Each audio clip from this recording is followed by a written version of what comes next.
लिखे इंसान और जाहिल इंसान बराबर हो सकते हैं?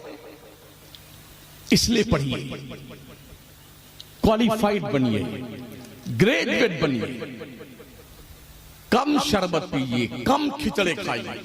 हमने देखा है मुहर्रम शरीफ के महीने में अरबों रुपए का सुन्नी खिचड़ा खा जाता है।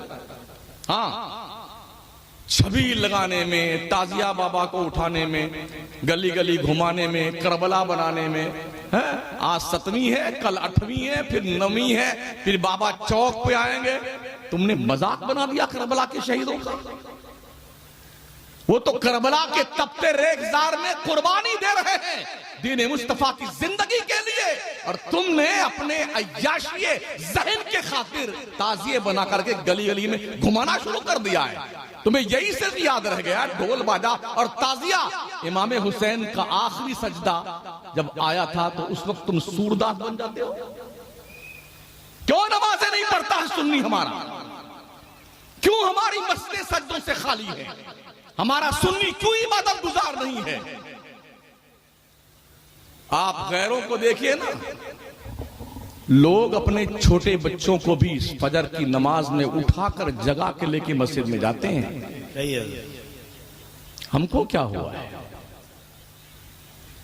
अगर आप नहीं पढ़ेंगे ना तो बचेगा कुछ नहीं आपके पास।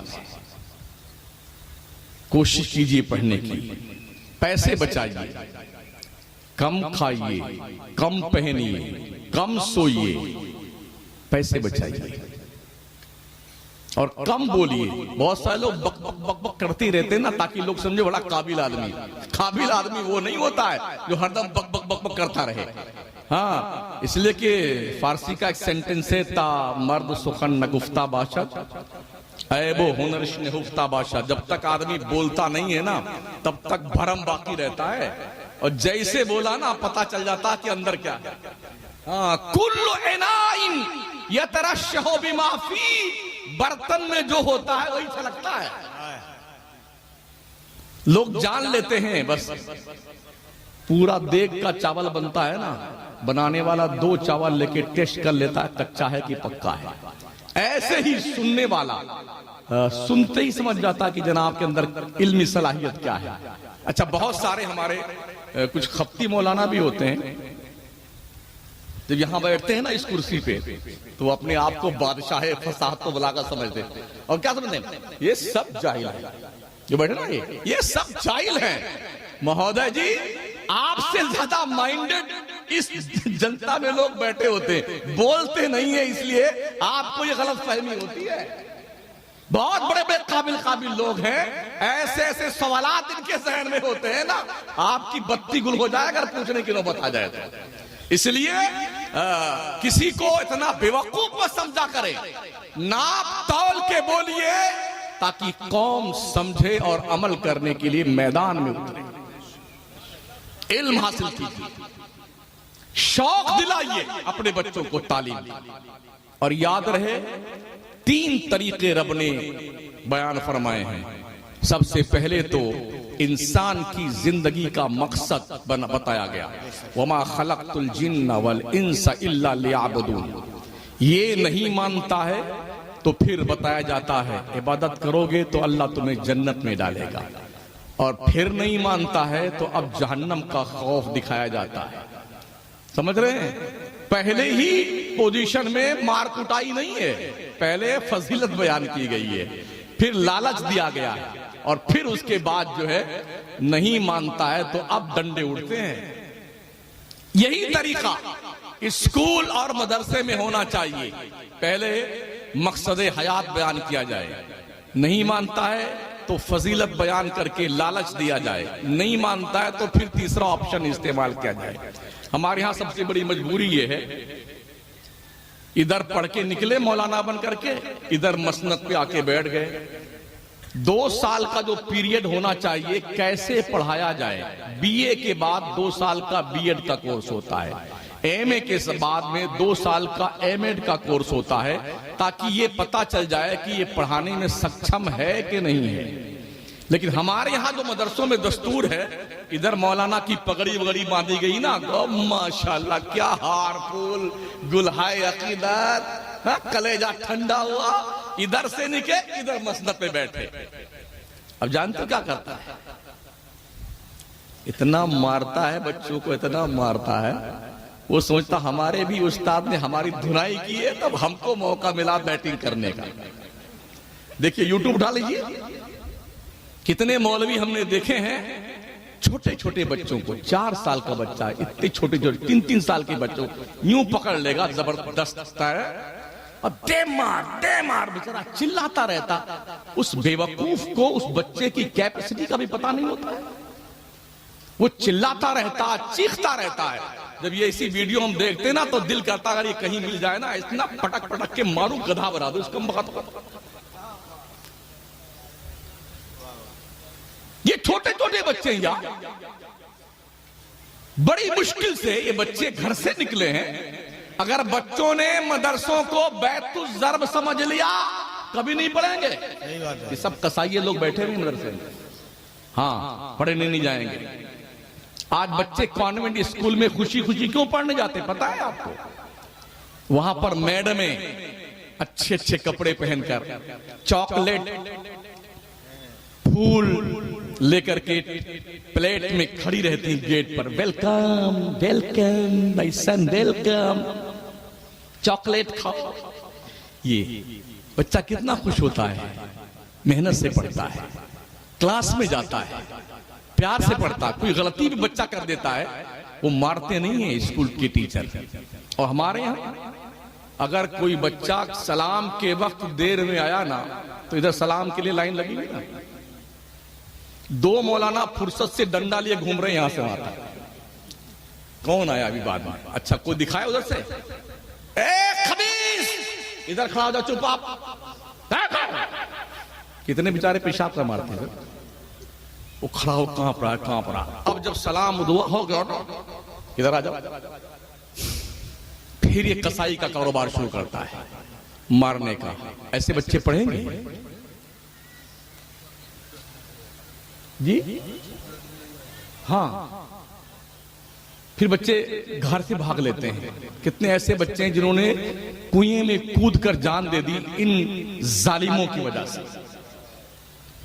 क्या जवाब दोगे मरने के बाद अल्लाह के दरबार में? आपका खुद का बच्चा ऐसा हो, क्या ऐसी मारोगे तुम? मेरे मुस्तफा फरमाते, मल्लम यरहम सगीरना वलम युअक्खिर कबीरना फलैसा मिन्ना। जो अपने छोटों से प्यार नहीं करता है, अपने बड़ों की इज्जत नहीं करता है, वो हमारे सुन्नत के रास्ते पे नहीं है। बेशक इतना मारते हो। मेरे नबी मस्जिद नबवी शरीफ में इमामत फरमाते थे, नमाज पढ़ाते थे, लंबी सूरत पढ़ते, अगर बीच नमाज में किसी बच्चे के रोने की आवाज आती, मेरे हुजूर नमाज को मुख्तसर करके सलाम फेर के पूछते, किसका बच्चा रो रहा है? ये फिक्र हमारी कहां गई? ये सोच हमारी कहां गई?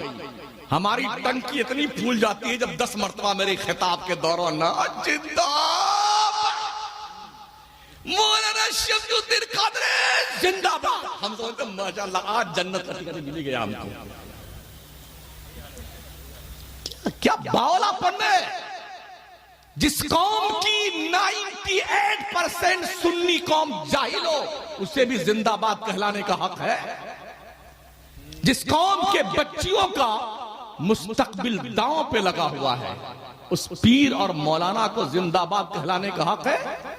जिस कौम की बच्चियां हिजाब पहन करके कॉलेज और स्कूल में एंट्री ना ले पाती हों, उस कौम के उलमा और पीरों को जिंदाबाद कहलाने का हक है।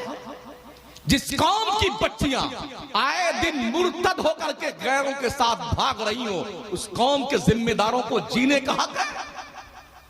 क्या गैरतें हमारी मर गई हैं? हम होश के नाखून नहीं लेते?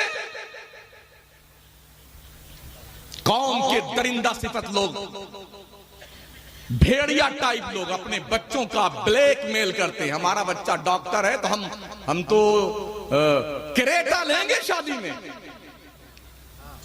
क्रेटा लेंगे, ग्रांड विटारा लेंगे। वो जमाना चला गया जो माँ रोटी दे दीजिए, छोटी डब्बा वाली गाड़ी गया, फट पटपटिया भी चाहिए तो बुलेट पट पट पट पट पट। अबे मंगते भिखारी कहीं की कल्लाश किसी बुजुर्ग की चौखट पे, चाहे मुजाहिदे मिल्लत सरकार के आस्थाने में, चाहे नसीम सरकार के आस्थाने, कटोरा लेके बैठ जा भिखमंगा, तेरा पेट भर जाएगा। कौम की बच्चियां गुर्बत की भेंट चढ़ गई हैं, गुर्बत की भेंट। किसी बाप के पास 4 बच्ची हो जाए ना और वो दिन भर की मजदूरी में 400 रुपया कमाता हो, उन बच्चियों के हाथ पीले कैसे करेगा? हमने देखा है बापों ने अपनी जवान बेटियों के साथ जहर खा करके जिंदगी खत्म कर दी। माओ ने पेट्रोल छिड़क करके खुद को और बच्चियों को जला लिया है। कौन जिम्मेदार है? कौम का वो वहशी दरिंदा जिम्मेदार है जिसके घर में उसकी तिजोरियां पैसों से भरी हुई है और अपने बच्चों के रिश्ते के लिए वो पूरी कौम में भीख मांगता फिरता है। जिसके यहां ज्यादा पैसा मिलेगा वहां शादी करेंगे अपने बच्ची की। हमें जीने का हक है।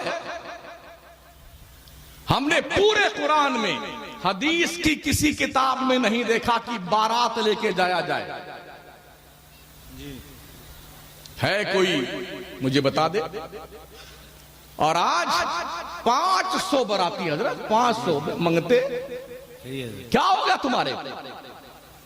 800 बाराती, 500 बाराती, लाइन लगा देगा स्कॉर्पियो की और जी वो लंबी वाली गाड़ी होती है उसको, इनोवा की, दूर तक ताकि बारात आई ना, बारात आई, बारात आई।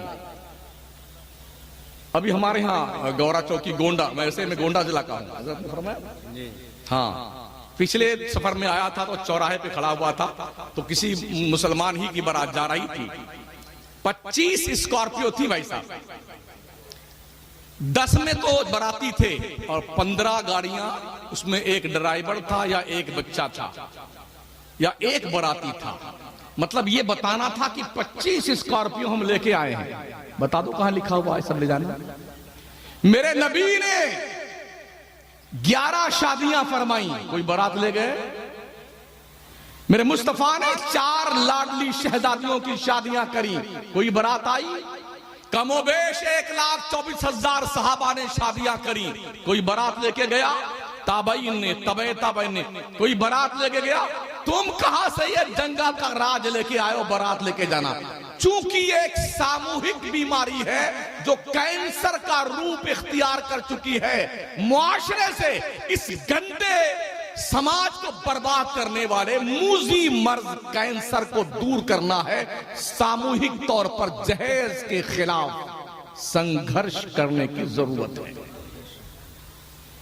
तब जाकर के मुस्लिम कौम की बच्चियों के मुस्तकबिल को बाज़ाब्ता तौर पर सपोर्ट किया जा सकता है, उनकी इज्जत और आबरू बचाई जा सकती है। हम भी अखबारात पढ़ते हैं, मीडिया पे नजर रखते हैं, शादियां होती हैं, भाग करके 6 महीने के बाद, साल भर के बाद उन्हें बेच दिया जाता है। इस्लाम की पर्दानशीन माँ और बहनों, मेरी तकरीर इधर चालू है, उन सब की तकरीर उधर चालू है। एक साथ में 2 तकरीर नहीं होती। ऐसी सूरत में हर माँ की जिम्मेदारी डबल बन जाती, डबल। और माँ अपनी गोद के परवान चढ़ने वाले बच्चों और बच्चियों की घुट्टी में दीन और मजहब मुस्तफा की गुलामी, फातिमा जहरा की दहलीज की कासा लेकर के भीख मांगने की जिम्मेदारी समझाओ, ताकि ये बच्चियां भाग करके गैरों के साथ न जाएं। इन्हें समझाओ इस्लाम क्या है, इन्हें समझाओ एक मुस्लिम कौम की बच्ची का जिंदगी में क्या रोल होना चाहिए, इन्हें समझाओ। हमारे प्यारे आका सल्लल्लाहु अलैहि वसल्लम के सहाबी हजरत साद इब्न अबी वक्कास अशरे मुबश्शरा के फरमाते हैं, अपने बच्चों को 3 चीजें सिखा दो। अपने बच्चों को कुरान सिखा दो, अपने बच्चों को अहले बैत की मोहब्बत सिखा दो, और अपने बच्चों को मुस्तफा का वफादार बना दो, छोड़ दो। ये वो छाप है जहां जाएगा दूसरों के दिल पे छाप लगा के आए। हाय हाय हाय, वाह वाह वाह वाह वाह, सिखाओ। नारे तकबीर, नारे रिसालत सरकारे दो आलम कॉन्फ्रेंस तंजीम इमाम अहमद रजा। पढ़िए, बगदाद बहुत ज्यादा मशहूर था इल्म दीन के हवाले से, जहां इमाम बुखारी, इमाम मुस्लिम, गौसे पाक, बहलोल दाना, मारूफ करखी, सिर्री सक्ति, जुनेद बगदादी, इमाम आजम अबू हनीफा, इमाम अहमद बिन हम्बल, सैयद अहमद कबीर रुफाई, ये अजिल्ले औलियाए किराम की जहां आज आमाजगाह है, बगदाद को मदीनतुल औलिया कहा जाता है। मैं दजला के रेत पे घंटों घूम करके तसव्वुरात की दुनिया में कभी बहलोल दाना की जन्नत देखता था, कभी इमाम बुखारी की दर्स हदीस को देखा करता था, कभी इमाम आजम अबू हनीफा के दर्स के अंदर बैठने वाले इमाम अबू यूसुफ और इमाम मोहम्मद की जलवागरी देखता था, और कभी सैयदना इमाम गजाली के दरसगाह में बैठकर इक्तिसाब फैज करने वाले उन अफराद को देखता था जिन्होंने दिलों की अंजुमन को आबाद कर रखा था। वो बगदाद तबाह हो चुका है। एक दौर था जब लोग पढ़ते थे, एक मुहद्दिस घर से पढ़ने निकले तो उनकी माँ ने 100 रोटियां बना के दी थी। अब तो आज माशाल्लाह मदरसे में रोटी भी मिलती है, सब्जी भी मिलती है, गोश्त भी मिलता है, खाने पीने का सामान है। हम लोग जब पढ़ते थे, अगर दाल में नहा लेते ना हजरत, तो पता ही नहीं चलता कि हमने पानी से गुस्ल किया है कि दाल से गुस्ल किया है। हाँ, अगर गुस्ल फरमा लेते, डुबकी लगा के, एक दाल से मुलाकात ना होती, और एक ही सब्जी रोज, हजरत आलू रहमतुल्लाह अलैह,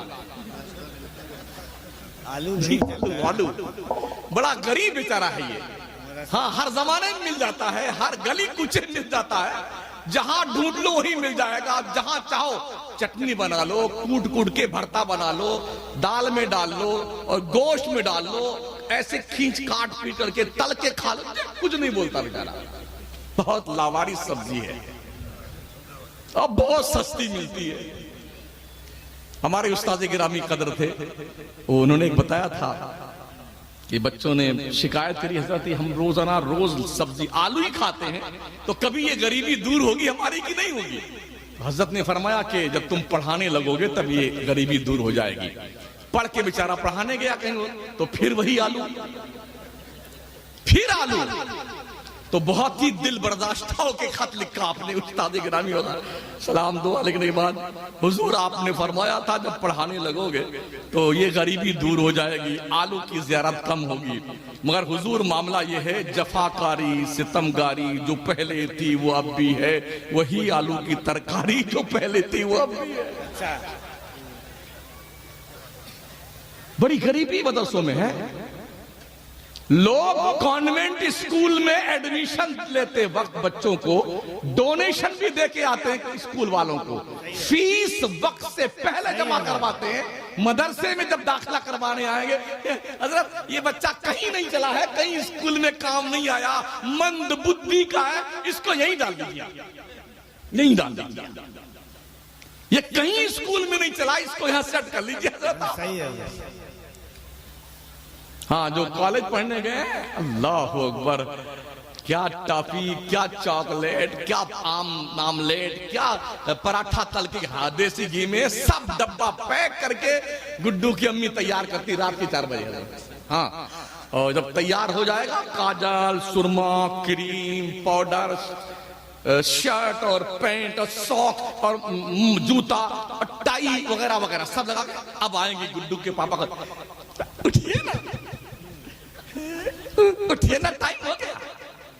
तो बेचारा यूं आंखें मल के उठता हुआ मोटरसाइकिल स्कूल में छोड़ के आया, और वो बेचारा जो थोड़ा मंद बुद्धि का है, या एक आंख छोटी एक बड़ी हो गई ना, या बदमाश है, हाँ बहुत बदमाश, कहीं नहीं चला, उसका नंबर आता है, न तो उसका ड्रेस है, ना काजल, ना पाउडर, ना क्रीम, ना सुरमा, ना जूता, ना मोजा, कुर्ता फटा हुआ, पिजामा फटा हुआ अदरा, और यसन कुरान का 4 वरक पहले का फटा हुआ, 4 पीछे का फटा हुआ, दोनों नली चालू है, दोनों ऐसे पहुंचता बेचारा लगता आरा रोड लगा हुआ है, कुछ बोल ऐसा, माँ भी 2 थप्पड़, 2 घंटा मौलवी का दिमाग खा के आ जाना। ये सोच हमारी कौम की है। सही है। सोचिए, क्या आपने कुरान की अहमियत समझा? अल्लाह। खैरुकुम मन तअल्लमल कुरान व अल्लमा, तुम में का सबसे बेहतर वो है जिसका जो कुरान सीखता है, कुरान सिखाता है। आप कहां बैठे हैं? अपने बच्चों को कुरान सिखाओ पहले, फिर डॉक्टर बनाओ, लॉयर बनाओ, इंजीनियर बनाओ, ताकि आगे चल करके कोई वसीम शैतान न बन जाए, शैतान रुश्दी न बन जाए, तस्लीमा चुड़ैल न बन जाए। हाँ, अपने बच्चों पे ध्यान रखिए, गौर कीजिए, तालीम दीजिए, ताकि ठोस गुलामान मुस्तफा में उसका नाम हो और इमाम अहमद रजा के मसलक पे गामजन रखे। वाह वाह वाह वाह वाह वाह। ऐसे नहीं कहा गया न जाने हाल क्या होता तमामी अहले सुन्नत का, बरेली में अगर अहमद रजा पैदा नहीं होता। इसलिए पढ़िए और बच्चों को पढ़ाइए। मैं अर्ज कर रहा था साथियों, अखलाक अच्छे कीजिए। अमल की तरफ आ रहा हूं मैं, क्योंकि 12:30 बज चुके हैं। मैं अमल की तरफ लौट रहा हूं। अपने अखलाक अच्छे कीजिए। अखलाक, आप जब घर में दाखिल हो ना, अपने घर में, तो बाजार का सारा गुस्सा एक प्लास्टिक की थैली में डाल करके बाहर वाली खूंटी पे लटका दीजिए और अंदर जाएं तो अस्सलामु अलैकुम व रहमतुल्लाहि व बरकातहू, घर वालों को सलाम करें और खुश होकर घर में दाखिल हों। ऐसा होता नहीं है। सारा टेंशन बाजार का घर में आकर के, सामने जो पहले मिल गया उसकी ऐसी तैसी, या तो मुर्गी मारी जाएगी या बकरी मारी जाएगी, जो मिल जाए उसकी खैर नहीं है। तो जानते क्या होता है? सारे बच्चे दुआ मांगते, या अल्लाह मेरा पापा बाहर ही रहे तो ठीक है। बेगम भी दुआ, या अल्लाह गुड्डू के पापा बाहर ही रहे तो ठीक है। ये घर में आते तो तूफान मचा देते हैं। ऐसा कुछ करो लोगों, जब तक तुम बाहर रहो ना, तुम्हारी बीवी मुसल्ला बिछा के दुआ मांगे, अल्लाह मेरे शौहर को खैरियत से घर में लाना। तुम्हारे बच्चे दुआ मांगे, अल्लाह मेरे बाप को खैरियत से घर में लेके आना। इसके लिए आपको अपना अखलाक अच्छा करना होगा। मेरे नबी फरमाते, खैरुकुम खैरुकुम लिअहलिही व अना खैरुकुम लिअहली, तुम में का सबसे बेहतर आदमी वो है जिसका अखलाक उसकी फैमिली में अच्छा है। आका फरमाते, मेरा अखलाक मेरी फैमिली में बहुत अच्छा है। ये हुजूर का फरमान आलीशान है। अखलाक अच्छे कीजिए, प्यार की बोली बोलना सीखिए, तूफाने बदतमीजी करके घर में दाखिल मत हुआ करें। ये भी सुन लें,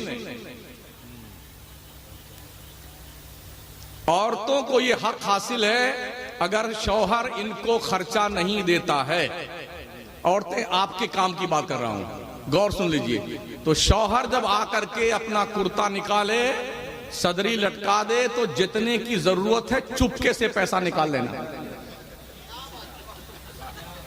इनका हक है भाई साहब। जब आपका निकाह पढ़ाया जा रहा था तो काजी साहब ने क्या कहा था? फलाना बिनते फलां को वकालत की हैसियत से मैंने अपनी वकालत में 2 गवाहों की मौजूदगी में फलाना बिनते फला को इतना मेहर नकद किया, उधार के बदले में नानो नफका के साथ में दिया। कबूल किया? हाँ कबूल तो मैंने कबूल किया। पता है नानो नफका क्या होता है? रोटी और खर्चा भाई साहब। हाँ, मैं तकरीर करके वहां आया धौराजी में, तो 1 हफ्ते के बाद कई फोन आए, हजरत आपने भी क्या मसला बता दिया, हमारी पूरी जेब साफ हो रही है, हमने और ना खर्चा तो खर्चा शराफत से दे दिया करो। और औरतों से भी गुजारिश है, अगर शौहर की आमदनी कम है तो उतना ही निकाला करो जितने में काम चल जाएगा। पूरा ही मत साफ कर दिया करना। अपना हक निकालने का ये चोरी में नहीं आता है, ये तुम्हारा हक है। आका करीम के प्यारे दीवानों, मैंने एक आयत तिलावत की थी। अल्लाह फरमाता, वामुर अहलका बिस्सलाति वस्तबिर अलैहा ला नसअलुका रिज़्क़ा नहनु नरज़ुकुक वल आक़िबतु लित्तक़वा। अपने घर वालों को नमाज का हुक्म दिया करो, तुम खुद भी नमाज पढ़ते रहा करो, हमने तुम्हें रोजी कमाने के लिए नहीं पैदा किया है, रोजी हम तुम्हें देंगे, परहेजगार बन जाओ, वाह नेक बन जाओ, अच्छे बन जाओ। शायर ने ठीक ही कहा है ना, खुदा को भूल गए लोग फिक्रे रोजी में, ख्याल रिज्क है रज़्ज़ाक़ का ख्याल नहीं। मेहनत से पैसा नहीं मिलता है, मेहनत से रोजी नहीं मिलती है, मुकद्दर से रोजी मिलती है, मुकद्दर से, मुकद्दर से रोजी मिलती है। अगर मेहनत से रोजी मिलती तो ज़ाब्ता यह कहता है मजदूर ज्यादा मेहनत करता है उसकी आमदनी ज्यादा होनी चाहिए। सेठ एसी गाड़ी में बैठा रहता है वो लाखों कमाता है, मजदूर 300 की दिहाड़ी कमाता है, मेहनत वो करता है, कमाता सेठ है। पता चला मुकद्दर से रोजी मिलती है, मेहनत से रोजी नहीं मिलती। अल्लाह खुद फरमाता है वलौ बसतल्लाहु रिज़्क़ा लिइबादिही लबगौ फिल अर्द वलाकिन युनज़्ज़िलु बिक़दरि मा यशा। अगर अल्लाह बगैर अंदाजे के रोजी देना शुरू कर दे तो निजामे जिंदगी डिस्टर्ब होके रह जाएगा।